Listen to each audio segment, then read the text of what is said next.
Mheshimiwa Spika, naomba nitumie nafasi hii kwa dhati ya moyo wangu kumshukuru Mheshimiwa Rais Dr. Samia Suluhu Hassan, Rais wa Jamhuri ya Muungano wa Tanzania, kwa imani kubwa aliyonionyesha kwangu kwa kuniteua nimsaidie katika jukumu la utumishi kwa nafasi ya Waziri Mkuu wa Jamhuri ya Muungano wa Tanzania.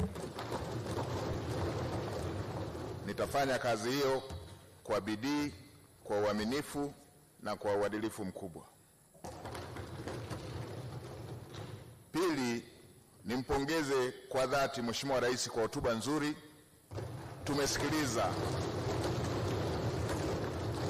Tumesikiliza hotuba hapa ya Mheshimiwa Rais ambayo imebeba maono na inatoa dira na ramani pamoja na uelekeo wa nchi yetu kwa kipindi cha uongozi wa serikali ya awamu ya 6 kwa kipindi cha pili.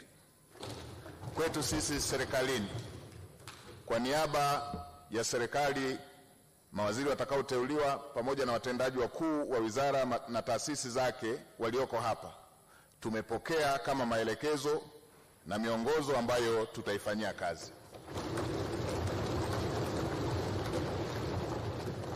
Kwa upande wa Bunge, pamoja na shughuli nyingine ambazo zitakuwepo za kibunge, tutakuwa na nafasi ya kutafakari, kuchambua na kuijadili hotuba hii wakati wa mkutano wa pili wa Bunge.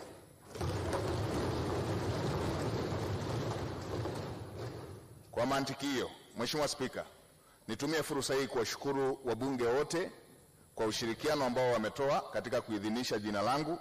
Aidha, kwa mara nyingine nikushukuru pia Mheshimiwa Spika, wewe binafsi kwa uongozi wako mahiri.